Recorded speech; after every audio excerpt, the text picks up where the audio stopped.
স্টারটা খুব ভালোভাবে গিয়েছে। শুরু থেকেই তো তালাশ থেকেই ব্যাপক একটা প্রশংসা পেয়ে আসছে। তো এটা আবার একটু কালচারাল ভাবে, রিচুয়ালগত ভাবে এই জার্নিটাও আসলে ডিরেক্টর যেভাবে গল্পর ন্যারেটিভ যেভাবে শুনিয়েছেন, ওই জায়গা থেকে এটাও চমৎকার একটা কাজ হতে যাচ্ছে আশা করছি। তো এটা অবশ্যই বিগত দিনে যে প্রজেক্টগুলো হয়েছে আমাদের দুইজনের, এটা অবশ্যই তার থেকে অনেক ভালো মতোই আসলে আমরা ডিল করতে পারবো প্রজেক্টটা। তো ঢাকাইয়া দেবদাসে কেন নিজেকে লক করলেন, গল্পের মধ্যে কি ছিল? আসলে গল্পের প্রত্যেকটা গল্পের পেছনে তো একটা ব্যাক স্টোরি থাকে। তো আমি তখন বলছিলাম যে যেরকম সভ্যভাষী কুর্তি, আসলে আমরা কুর্তি ভাষার সাথে পরিচিত, কিন্তু সভ্যভাষী ভাষাটা কি এটা আমরা অ্যাকচুয়ালি জানি না। সো ঢাকাইয়া কালচারের মধ্যে এতগুলো শেড, এতগুলো কালার, সেখান থেকে যখন কুর্তি আমার কাছে নতুন না হলেও সভ্যভাষী ভাষাটা কিন্তু আমার কাছে নতুন। ইভেন এই ভাষাগত কারণে দেখা গেছে যে তারা কালচারালি এতটাই স্ট্রং, একজন আরেকজনকে শুধুমাত্র ভাষাগত কারণে দেখতে পারতো না, মানে পছন্দের পাত্র ছিল না। অথচ যেখানে আপনার নেগেটিভিটি বেশি থাকে, ওইখানে কিন্তু পছন্দের মাত্রাটা অনেক বেশি থাকে। তো ভাষাগত কারণে একটা তো এখানে কোল্ড একটা ওয়ার্ড তো চলেই, প্লাস কালচারাল ভাবেও, রিচুয়ালগত ভাবেও একটা কোল্ড একটা ওয়ার্ড চলে। হয়তোবা কেউ কাউকে ফ্ল্যাশ করতে পারে না কিংবা বলতে পারে না। তো ওই জায়গাটা থেকে জার্নিটা আসলে দর্শককে ইন্টারেস্ট জাগাবে সিনেমাটা দেখার। বলা হচ্ছে যে দেবদাস একটা আধুনিক ব্যর্থ প্রেমিকের গল্প হতে পারে। দেখেন, যখন আমরা দেবদাস শব্দটার সাথে আমরা এমনভাবে পরিচিত, শরৎচন্দ্র চট্টোপাধ্যায়ের যে গল্প অবলম্বনে কিন্তু ওই পারে অনেকগুলো ছবি হয়েছে দেবদাসকে কেন্দ্র করে। তো ওই দেবদাসের সাথে এই দেবদাসের আসলে অনেকাংশেই মিল নেই। অনেকাংশে মিল নেই কেন? কারণ এটা হচ্ছে শরৎচন্দ্রের দেবদাস না, এটা হচ্ছে জাহিদ হোসেন কিংবা আমাদের যিনি প্রডিউসার সাহেব জাহাঙ্গীর শিকদারের দেবদাস, যার কারণে এটার নাম হচ্ছে ঢাকায় দেবদাস, ঢাকায় কালচার কৃষ্টিকে উঠানোর জন্য, তুলে ধরার জন্য। তো এটা একটা ডিফারেন্ট একটা জনরা আমি বলবো। জন্মগতভাবে আপনি ঢাকাইয়া না, জন্মগতভাবে আমি তো উত্তরবঙ্গের মানুষ। উত্তরবঙ্গের, সেক্ষেত্রে উত্তরবঙ্গের একটা টান আলাদা আছে এবং ঢাকাইয়া আলাদা। ঢাকাইয়া তো একদম নারী থেকে বলা যায় যে রপ্ত করার ক্ষেত্রে কতটুকু চ্যালেঞ্জিং হবে বলে? রপ্ত করার ক্ষেত্রে চ্যালেঞ্জটা আসলে তখন আমি বলেছি যে পুরো টিম হিসেবে, পুরো টিমের সবাই আসলে চ্যালেঞ্জটা নিতে চাই। আর যেখানে আমাদের ডিরেক্টর, প্রডিউসার লেভেলের কিছু গণ্যমান্য ভাই ব্রাদার আছেন, ইভেন এটার পেছনে আরো অনেক অনেক রিসার্চের জায়গাটা থেকে অনেক এমন এমন সম্মানী ব্যক্তিরা আছেন। তো এইটা রিসার্চ করে তারপর শুধুমাত্র ভাষাটা অ্যাডপ্ট করলে তো হবে না। আমি তো তখনও বলে আসছি যে আমার এখানে জেস্টার, পোস্টার থেকে শুরু করে কালার ব্লেন্ডিং থেকে শুরু করে সব কিছুর একটা কমপ্লিট প্যাকেজ একটা করতে হবে। সেক্ষেত্রে আমি একাই আসলে কোনো কিছু পারবো না। এটা আমাদের যেই টিম মেম্বার আছে যারা আমাদেরকে গাইডলাইনটা দিবে। ইভেন আপনি দেখেন, আমি যখন উত্তরবঙ্গের কথা বলবো, একজন দক্ষিণবঙ্গের ছেলেও কিন্তু উত্তরবঙ্গের কালচার কৃষ্টি সম্পর্কে আমার থেকে বেশি জানবে না। তো আমাদের কোর টিমটাই এরকম, যারা পুরান ঢাকায় বড় হয়েছে, ইভেন এখনো পুরান ঢাকাতেই তারা অবস্থান করে। তো তাদের থেকে আমি হচ্ছে 97 এর পর থেকে, কারো হয়তো বা জন্ম 97 এর পরে কিংবা এর আগেরও অনেক পুরাতন মানুষ আছেন যারা আজকে হয়তো বা আসতে পারেনি। তো তাদের থেকে যে গল্প শোনা, আমি তো গল্প শুনে ওটা আমার রপ্ত করতে হবে, কিংবা ডিরেক্টরের জায়গা থেকে ভাষাটার যেই ব্যবহার।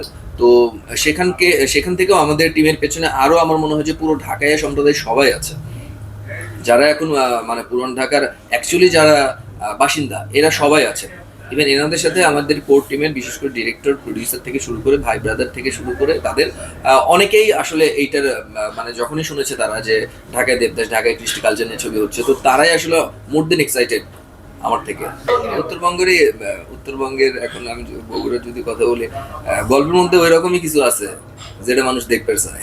ঠিক আছে, একটা গল্পে আমার কাছে নতুন, প্রত্যেকটা ক্যারেক্টার নতুন। তো এটা আসলে কি বলে, এটা সাবকনসিয়াসলি বলা যাবে না, বলতে পারবো না, কিংবা কনসিয়াসলি বলতে পারবো না যে আসলে মানে কিসের কারণে আসলে ক্লিকটা হচ্ছে না কিংবা কোনটা ভুল ছিল। তো ভুল থেকেই তো আসলে বেসিক্যালি মানুষজন শিক্ষা নেয়। কিন্তু আপনি একটা ছবি আমার বলতে পারবেন না যে অ্যাজ এ কি বলে পারফর্মার হিসেবে আপনি আমাকে দোষারোপ করতে পারবেন না। বলেই নিয়েছি আসলে, এতটুকু আমি বলতে পারি। বাদ বাকিটা আসলে দেখেন সবকিছু মিলে একজন কি বলে, এটাকে কি বলে যে আপনার খেলার সময় অলিম্পিকে যখন হচ্ছে তীরন্দাজরা যখন তীরটা ছোড়ে, তখন তাদের বাতাসের গতিবিধি মাথায় রাখতে হয়, বাতাস কোন দিকে যাচ্ছে কিংবা আমার পয়েন্টটা কোথায় হবে, এগুলো সবকিছু মাথায় রেখে কিন্তু ফাইনালি তাকে শুটটা করতে হয়। তো হয়তো এটা 10 on 10 হবে, কিন্তু ওই চত্বরের মধ্যে তো থাকবে, এটা বাইরে যাবে না। হয়তো 1 2 3 হচ্ছে, 4 হচ্ছে, 5 হচ্ছে, হয়তো এটা কখনো না কখনো 10-এ যাবে।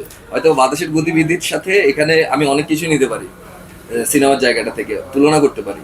তো তো এইগুলো সমস্ত কিছু যখন একই লুপে চলে আসবে, 100-100 হইতে হবে না কোনো কিছু, সবকিছু যদি 80-80 হয় কিংবা 50-50 হয়, তাহলেও একটা কিন্তু বেঞ্চমার্কে অবস্থান করবে বলে আমি আশা করি।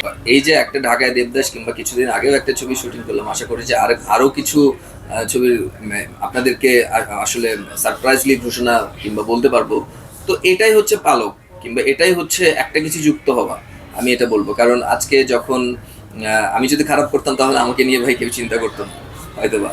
তো ওই জায়গা থেকে আমি আমাকে নিয়ে স্যাটিসফাইড বলবো না, আনস্যাটিসফাইডও বলবো না, নিজের কথা নিজের মধ্যেই রেখে দিই। কিন্তু আমাকে নিয়ে যে চিন্তা করা হচ্ছে, ইন্ডাস্ট্রিতে কাজ হচ্ছে, ইভেন তারা সেটা শুধুমাত্র একটা দিন ধরে চিন্তা করে না, যে 1 হালি কিংবা 2 হালি ছবি রিলিজ হওয়ার পরে কিন্তু তারা চিন্তা ভাবনা করছে। তো এটাতেই তো আমার অনেক কিছু, বাদ বাকিটা আসলে হয়তোবা কচ্ছপের গতিতে হচ্ছে, বাট হবে না। এটার সাথে মানে একমত কিংবা দ্বিমত পোষণ করার কিছু নেই। গল্পের জায়গা থেকে একটা নির্মাতা কিংবা প্রডিউসার যখন ভাবছে, গল্পটা যখন আমাকে ভাবাচ্ছে, তখনই ওই কাজটা আমি আসলে করছি। তো সেখান থেকে বললাম না যে সবকিছু আসলে ইউজ করাটা শুধু আমাকে না, আমার হচ্ছে পুরো সিনেমাটাকে আসলে ইউজ করা উচিত, প্রত্যেকটা শিল্পীকে ইউজ করা উচিত। সেখানে প্রমোশন, মার্কেটিং থেকে শুরু করে আসলে সবকিছু 10 on 10 হওয়া উচিত। তাহলে না একটা বিগ সাকসেস আমরা অচিরেই।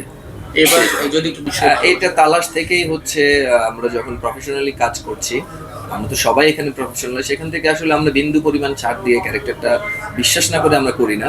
তো সেখান থেকে আসলে সাপোর্টিভ আর্টিস্টের জায়গা থেকে কিংবা কো আর্টিস্টে যেটাই বলি না কেন, তো ফ্রম দ্য ডে 1 থেকে আসলে তালাশের জার্নি থেকে যদি বলি, এটা একটা দুর্দান্ত তালাশের গল্প কিংবা লোকালের গল্প, মেকিং সবকিছু মিলে একটা দুর্দান্ত একটা পারফরমেন্স হয়েছে। তারপর ক্লিনিকেও আসছে আমাদের সামনে, হয়তো বা খুব তাড়াতাড়ি চলে আসবে। তো তারপর তো আসলে কি বলে, ঢাকায় দেবদাসের কথা আসছে। তো মানুষজন যেরকম ভাবে ভাবছে কিংবা এই জুটিটাকে যেভাবে দেখছেন, তো নির্মাতারাও তো আসলে সেভাবেই ভাবছেন, সেভাবেই দেখছেন। তো আশা করি এতগুলো মানুষের আশা কখনো বিফল হবে না। তো এটার জন্য হয়তো বা একটু ওয়েট করতে হবে, এই আর কি। বুবলির সঙ্গে আপনার এটা ৫ম ছবি। যদি ধরা হয় যে শাকিব খানের পরে পরবর্তীতে জুটি হিসেবে আপনার সঙ্গে নামটাই আসবে, তো একজন অভিনেত্রী হিসেবে 5তম ঘোষণা হলো, তো আমার কি জানো খেলা হবে শুরু থেকে, ও ঘোষণার জায়গা থেকে খেলা হবে, তো সেই জায়গা থেকে যদি বলি নামটা শাকিব খানের পরে আদরা যদি আসবে, বুবলির সঙ্গে যদি জুটি হিসেবে আসে, ব্যক্তি বুবলি এবং অভিনেত্রী বুবলি সম্পর্কে যদি আদরা যাদের কাছে জানতে, আমি কাজ করেছে, অভিনেত্রী বুবলি সম্পর্কে বলতে পারবো। কারণটা হচ্ছে যে উনি অনেক কাজের জায়গায় অনেক ডেডিকেটেড, মেকআপের টাইম অল টাইম উনি মেনটেন সবসময় করে আসছেন। তো এই জায়গা থেকে ইভেন স্ক্রিপ্টটা কিংবা ক্যারেক্টারটা নিয়ে উনি অনেক সিরিয়াস। আর যেটা আমি জানি না সেটা আসলে বলতে, সহশিল্পী হিসেবে এই কথাই বললাম যে প্রফেশনালি উনি অনেক সিরিয়াস, অনেক কোঅপারেটিভ। এই সিনেমার গল্পে কি আমরা আসলে এরকমই গল্প পাবো নাকি ডিফারেন্ট? না, আমি একটু আগে ওইটা বলছিলাম যে শরৎচন্দ্র দেবদাস, এটা নিয়ে অনেকগুলো ছবি হয়েছে কিংবা ওইগুলো সমস্ত ছবি আসলে মানে সাকসেসফুল। তো সেই জায়গা থেকে ইভেন অনেক বড় বড় আর্টিস্ট এখানে কাজ করেছেন। আর ঢাকাইয়া দেবদাসের চিত্রনাট্য কিংবা প্লটটাই এরকম। এটা নামটা হওয়ার পেছনেও কারণ হচ্ছে আমাদের জাহিদ হোসেন ভাই, যিনি আমাদের পরিচালক, ইভেন ওনার গল্প উনি এমনভাবে ন্যারেট করেছেন, এমনভাবে বলেছেন।